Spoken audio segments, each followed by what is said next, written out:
অনুকূল আবহাওয়ায় এবার জামালপুরের বকশীগঞ্জে আলুর বাম্পার ফলন হয়েছে।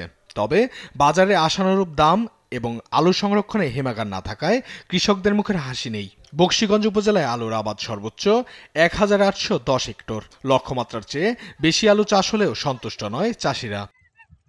আলুর দাম কম থাকায় চাষিরা এবার আলু সংরক্ষণে রাখতে চায়। তবে হিমাগারে সংরক্ষণে গুনতে হচ্ছে অতিরিক্ত টাকা। অপরদিকে পরিবহন খরচ বেশি হতে সেখানেও আর্থিকভাবে ক্ষতিগ্রস্ত হচ্ছেন তারা। তাই জামালপুরের বকশীগঞ্জ উপজেলায় হিমাগার নির্মাণের দাবি চাষিদের। গেছে বছর স্টোরে খরচ আছিল আপনার ৩১০ টাকা, আর এবার স্টোরে খরচ হয়েছে ৩৬০ টাকা।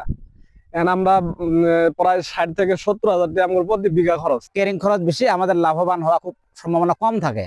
এই জন্য যদি আমাদের বকশীগঞ্জে একটা ক্লাস্টার স্থাপন করে তাহলে হয়তো আমাদের একটু ভালো হতো। আলু চাষে প্রতি বিঘাতে খরচ হয়েছে ৭০ থেকে ৭৫,০০০ টাকা।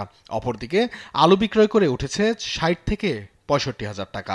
এতে প্রতি বিঘাতে লোকসান গুনতে হচ্ছে কমপক্ষে ১০,০০০ টাকা। বিক্রি করে টাকা পাইতেছি ৬০,০০০, কিন্তু লজ্জাটা ১০,০০০।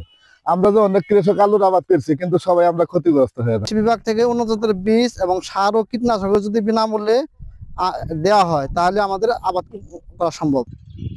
বিএডিসি সহ জেলায় ৩টি কোল্ড স্টোরেজ রয়েছে। কৃষক পর্যায়ে আলু সংরক্ষণের জন্য কাজ চলছে বলে জানান কৃষি সম্প্রসারণ অধিদপ্তর। জামালপুরে বিএডিসি সহ মোট 3টি কোল্ড স্টোরেজ আছে।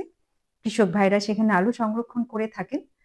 কৃষক পর্যায়ে স্থানীয়ভাবে সংরক্ষণের জন্য কৃষকের পাশে থেকে কৃষি বিভাগের সকল স্তরের কর্মকর্তাগণ প্রয়োজনীয় পরামর্শ প্রদান করে যাচ্ছেন। ২০২৪-২৫ অর্থবছরে জামালপুর জেলায় আলু আবাদের লক্ষ্যমাত্রা ছিল ৪,৬৩০ হেক্টর, কিন্তু আবাদ হয়েছে ৫,১০০ হেক্টর জমিতে। নিউজ ডেস্ক, দেশ টিভি।